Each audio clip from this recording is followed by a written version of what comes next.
There's nobody. I mean, maybe like Jar Jar. She's the Jar Jar Binks of this movie. This woman is absolutely insane. They'll be in the middle of a gunfight and she'll go out with her camera right in front of everybody, like, "Oh God, this is good. Get this, tink, tink, tink." More did you speak? Hey, what's going on, everybody? Jeff Porter from Cinema Reactor. Today, we're diving back into the Steven Seagal well because you animals love these reviews. I'm honestly dying a little bit inside every time I watch these movies. Today we're talking about Sniper Special Ops, which might be the best Steven Seagal movie because he's not in it. He's in it for like 20 minutes. And that's it. According to IMDb, when the mission to rescue a U.S. congressman who has been kidnapped by the Taliban goes sideways, Army Sniper and his partner are left behind. Now they must survive in enemy territory and wait for their unit to come back. Now, with that little summary about how they're left behind, now they must survive in enemy territory, that's kind of a cool, behind enemy lines, Owen Wilson kind of stuff. No, you don't see any of that. In fact, we spend about half the movie with a broken down truck. Yeah. So while the poster, the summary, everything, it's all pointing towards Steven Seagal. Steven Seagal, like I said, is barely in this movie. This movie is essentially Tim Abel's movie. Tim Abel plays Vic. He's kind of like Steven Seagal's right-hand man in the unit and stuff, and they have on and off jokes and bets and lazy writing. But I think probably the part that I was most surprised about, that I was kind of excited about, was Rob Van Dam is in this movie, RVD. And the whole time I was just waiting for him to, kick or, do a frog leap or something, something, just do something. Unfortunately, he doesn't do anything. I do feel like if you're a wrestler, it's almost expected of you that when you do a movie, like you do a move. We see it a lot with obviously The Rock. He always does, he always has like rock bottoms and stuff. Stone Cold, he doesn't really do stunners, but he does wrestling moves in movies. And I just feel like that's a good thing to like look forward to. It's kind of like a cool little Easter egg when you're watching a movie with a wrestler. You're like, oh, I bet he's gonna throw somebody through a table. We never got that, so that's kind of a letdown. RVD is fine in the movie. He's kind of just you could tell that it's very much a wrestling act, but like he's actually in the movie, as opposed to Steven Seagal, who just kind of sits around. And for a good part of it, we don't even see him on screen. Like, he's literally not in the movie. And when he is, he's sitting down at a table talking to a guy who's been injured behind enemy lines, saying, "Sorry, man, I can't help you. We just gotta sit here and wait." So Tim Abel's character, Vic, he wants to go back in.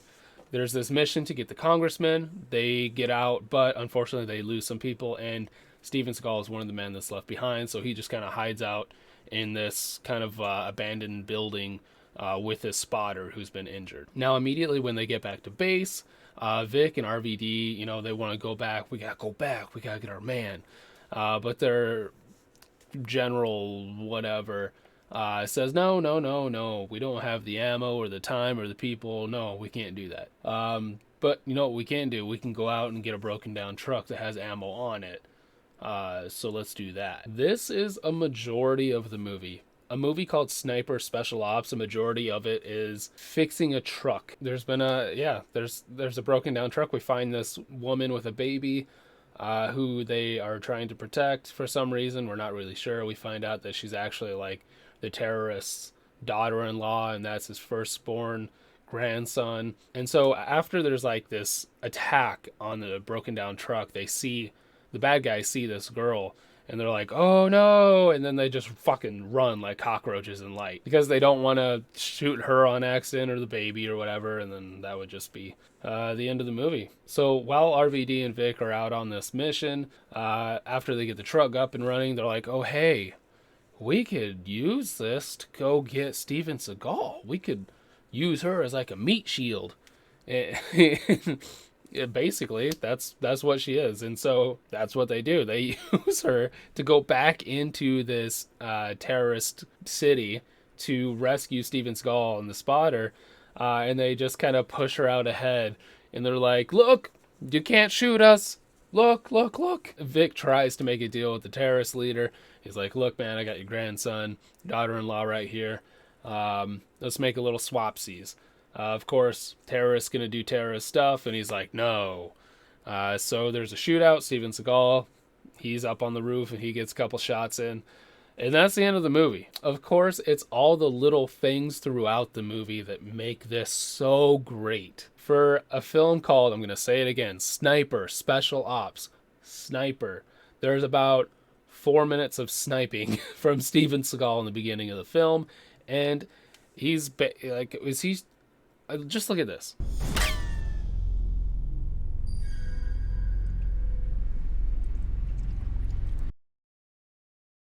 What, like, is he, are those BBs? Does he have a 22? Is he sniping with a 22? It's a movie called Sniper Special Ops, Steven Seagal. You think it would go above and beyond, right? You think that he would shoot and the fucking head would explode or something.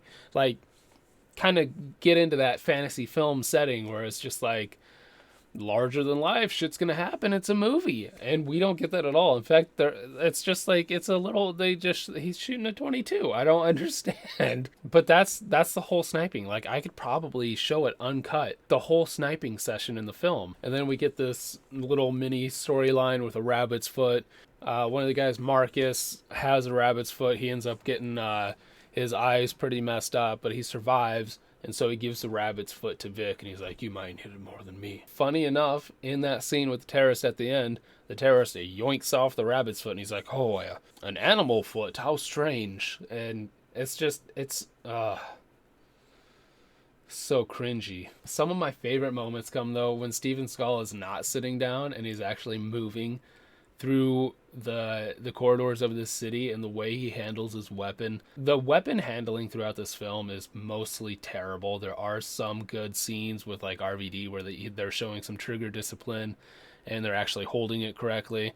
Steven Seagal is holding it like a Nerf gun. You know, he's just kind of like lazily, and then he kind of shifts, and he's just like, ugh. He's not even looking where it shoot. Like, there's a couple of scenes where he just kind of starts like turning, and he just still shoots as he's turning, but just no care in the world about where those bullets go. They're just flying all over the place. But that's not even the worst part. The worst part comes later when they're at the broken down truck. They just straight up give this photographer a gun.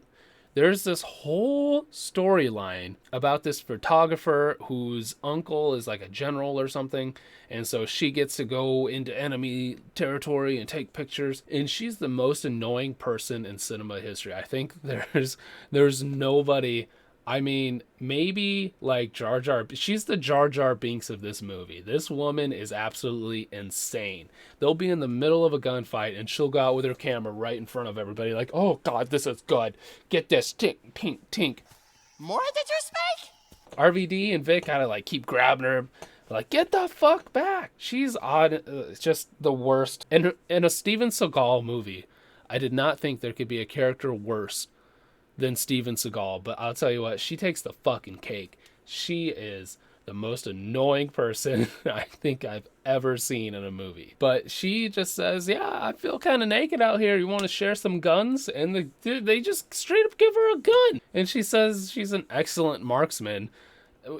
No, it doesn't make sense. Hurts my head how much it doesn't make sense. There's none of this is how this works. Even for a movie, even for like a dumb B action movie, this is completely, I don't even have the words for it. It just, nothing about it makes sense. If I had to give this movie any credit, I would probably give it to Tim Abel. He is Vic, kind of the main character. It at least feels like he's trying. Like it realizes that he's in like a B action movie, and so he kind of takes it to the house, and I can appreciate that. RVD, kind of the same. RVD's just like, I'm happy to be here, man, and you can kind of see that. As for everybody else, they're just so dull, and there are no characters in this film. Like, nobody has an interesting story. They try to give Seagal this weird scene where it's not even a flashback. He just pulls out a picture of this woman and a dog while he's talking to a spotter, after his spotter says that his girlfriend left him while he was deployed overseas. So Seagal brings out a picture of his supposed girlfriend, we think. Probably not the best time to like rub that in. Looking through the rest of the cast, it looks like there was a bunch of like soap actors, and so that's kind of the level of acting you get in this. It's very soapy. This feels like an episode of like a bad television series, you know, where there would be that like filler episode where they didn't really have a storyline to continue. They're just like, we gotta wait until season 2 to go back to this, and so they're just like, hey, there's a broken down truck and it's got stuff that they want and now they gotta go fix it. That's what it feels like. It feels like one of those filler episodes of a bad television series where they just didn't have a story, so they're just like, let's do some stuff and people will watch. One more thing I will say is the CG. There are no CG bullet holes. It doesn't seem like a lot of CG blood. So it does feel like they kind of tried a little bit more with production on this. I think the sets or wherever they were, if it was an actual location, I kind of doubt it. But if it was, like, it was an okay, it was okay. It was just everything else that just didn't make any sense. As far as the rest of the Seagal movies that we've watched, this is probably tied with like Absolution. Whereas Absolution was like actually kind of decent and Ryu was awesome and all that stuff.